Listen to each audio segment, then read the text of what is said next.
to channel the money through the World Bank or the IMF or one of the other such agencies, to bring in people like me who worked for private companies, so that if we got caught, there would be no governmental ramifications.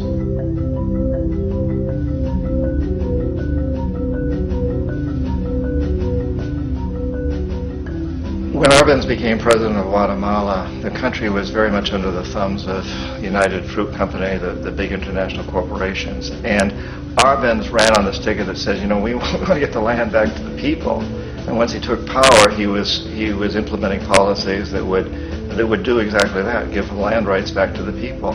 United Fruit didn't like that very much. And so they hired a public relations firm, launched a huge campaign in the United States to convince the United States people, the citizens of the United States, and the press of the United States, and the Congress of the United States, that Arbenz was a Soviet puppet, and that if we allowed him to stay in power, the Soviets would have a foothold in this hemisphere. And that at that point in time was a huge fear on everybody's mind, the Red Terror, the Communist terror. And so, to make a long story short, out of this public relations campaign came a commitment on the part of the CIA and the military to take this man out. And in fact, we did. We sent in planes, we sent in soldiers, we sent in jackals, we sent everything in to take him out, and did take him out. And as soon as he was removed from office, the new guy that took over after him basically reinstated everything to the big international corporations, including United Fruit.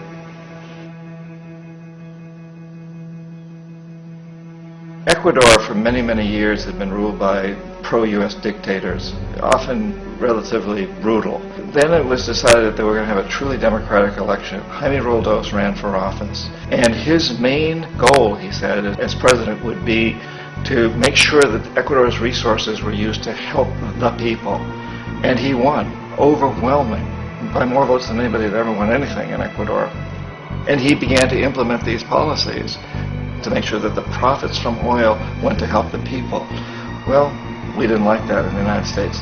I was sent down as one of several economic hitmen to change Roldos, to corrupt him, to bring him around, to let him know, you know, okay, you know, you can get very rich, you and your family, if you play our game, but if you continue to try to keep these policies you've promised, you're going to go. He wouldn't listen. He was assassinated. As soon as the plane crashed, the whole area was cordoned off. The only people allowed in were U.S. military from a nearby base and some of the Ecuadorian military. When an investigation was launched, two of the key witnesses died in car accidents before they had a chance to testify. A lot of very, very strange things that went on around the assassination of Jaime Roldos. I, like most people who've really looked at this case, have absolutely no doubt that it was an assassination. And of course, in my position as an economic hitman, I was always expecting something to happen to Jaime, whether it be a coup or assassination, I wasn't sure, but that he would be taken down because he was not being corrupted. He would not allow himself to be corrupted the way we wanted to corrupt him. Omar Torrijos, president of Panama, was, one of my favorite people. I really, really liked him. He was very charismatic. He was a guy who really wanted to help his country. And when I tried to bribe him or corrupt him, he said, look, John, he called me Juanito. He said, look, Juanito, I don't need the money. What I really need is for my country to be treated fairly. I need for the United States to repay the debts that you owe my people for all the destruction you've done here. I need to be in a position where I can help other Latin American countries win their independence and be free of this terrible presence from the north that you people are exploiting us so badly. I need to have the Panama Canal back in the hands of the Panamanian people. That's what I want. And so, leave me alone. Don't try to bribe me. It was 1981, and in May, Jaime Roldos was assassinated. And Omar was very aware of this. Torrijos got his family together and he said, I'm probably next, but it's okay because I've done what I came here to do. I've renegotiated the canal. The canal will now be in our hands. He just finished negotiating the treaty with Jimmy Carter. In June of that same year, just a couple of months later, he also went down in an airplane crash, which there's no question was executed by CIA-sponsored jackals. tremendous amount of evidence that one of Torrijos' security guards handed him at the last moment as he was getting on the plane a tape recorder, a small tape recorder that contained a bomb.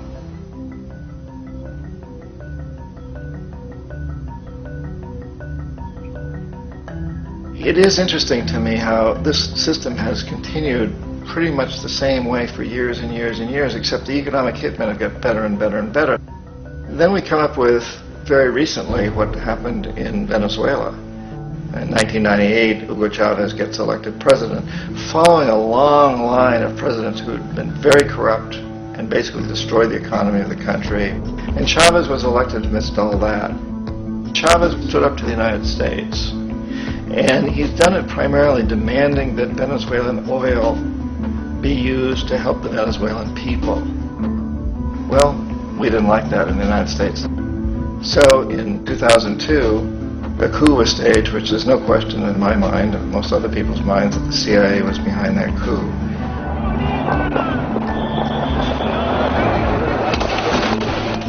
The way that that coup was fomented was very reflective of what Kermit Roosevelt had done in Iran, of paying people to go out into the streets to riot, to protest, to say this Chavez is very unpopular. You know, if you can get a few thousand people to do that, television can make it look like it's the whole country, and things start to mushroom.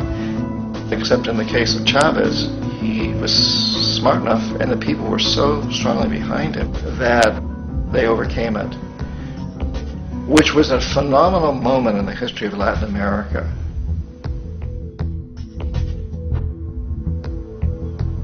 Iraq actually is a perfect example of the way the whole system works. So we economic hitmen are the first line of defense. We go in and we try to corrupt governments and get them to accept these huge loans, which we then use as leverage to basically own them. If we fail, as I failed in Panama with Omar Torrijos and in Ecuador with Jaime Roldos, men who refuse to be corrupted, then the second line of defense is we send in the jackals. And the jackals either overthrow governments or they assassinate. And once that happens and a new government comes in, boy, it's going to toe the line, because the new president knows what will happen if he doesn't.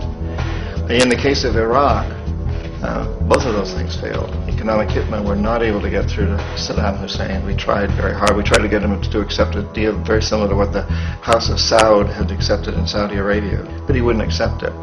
And so the jackals went in to take him out. They couldn't do it. His security was very good. After all, he had one time worked for the CIA. He'd been hired to assassinate a former president of Iraq and failed, but he knew the system. So in '91 we send in the troops and we take out the Iraqi military. So we assume at that point that Saddam Hussein is going to come around. We could have taken him out, of course, at that time, but we didn't want to. He's the kind of strong man we like. He controls his people. We thought he could control the Kurds and keep the Iranians in their border and keep pumping oil for us. And that once we took out his military, now he's going to come around. So the economic hitmen go back in the 90s without success. If they'd had success, he'd still be running the country. We'd be selling him all the fighter jets he wants and everything else he wants. But they couldn't. They didn't have success. The jackals couldn't take him out again. So we sent the military in once again, and this time we did the complete job and took him out, and in the process created for ourselves some very, very lucrative construction deals. Had to reconstruct a country that we'd essentially destroyed, which is a pretty good deal if you own construction companies, big ones. So, Iraq shows the three stages. The economic hitmen failed there, the jackals failed there, and as a final measure, the military goes in.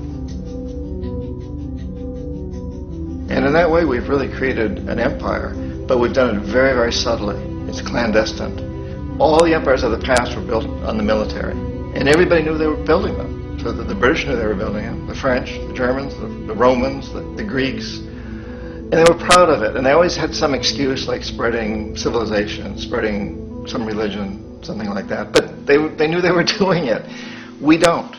The majority of the people in the United States have no idea that we're living off the benefits of a clandestine empire, that today there's more slavery in the world than ever before. And then you have to ask yourself, well, if it's an empire, then who's the emperor? Obviously, Our presidents of the United States are not emperors. An emperor is someone who's not elected, doesn't serve a limited term, and doesn't report to anyone, essentially. So you can't classify our presidents that way. But we do have what I consider to be the equivalent of the emperor, and it's what I call the corporatocracy. The corporatocracy is this group of individuals who run our biggest corporations, and they really act as the emperor of this empire. They control our media, either through direct ownership or advertising. They control most of our politicians because they finance their campaigns, either through their corporations or through personal contributions that come out of the corporations. They're not elected, they don't serve a limited term, they don't report to anybody. And at the very top of the corporatocracy, you really can't tell whether a person's working for a private corporation or the government because they're always moving back and forth. So, you've got a guy who one moment is the president of a big construction company like Halliburton, and the next moment he's vice president of the United States, or the president who is in the oil business. And this is true whether you've got Democrats or Republicans in the office. You have them moving back and forth through the revolving door. And in a way, our government is invisible a lot of the time, and its policies are carried out by our corporations on one level or another. And then again, the policies of the government are basically forged by the corporatocracy and then presented to the government. They become government policies. So it's an incredibly cozy relationship. This isn't a conspiracy theory type of thing. These people don't have to get together and plot to do things. They all basically work under one primary assumption, and that is that they must maximize profits regardless of the social and environmental costs.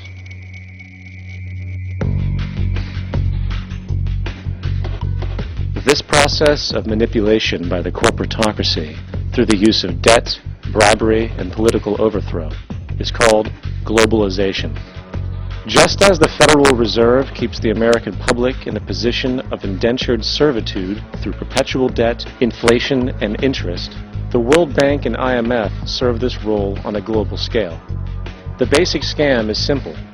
Put a country in debt either by its own indiscretion or through corrupting the leader of that country, then impose conditionalities or structural adjustment policies, often consisting of the following.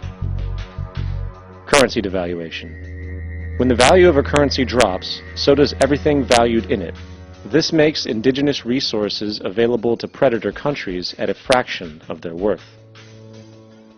Large funding cuts for social programs. These usually include education and healthcare, compromising the well-being and integrity of the society, leaving the public vulnerable to exploitation. Privatization of state-owned enterprises. This means that socially important systems can be purchased and regulated by foreign corporations for profit.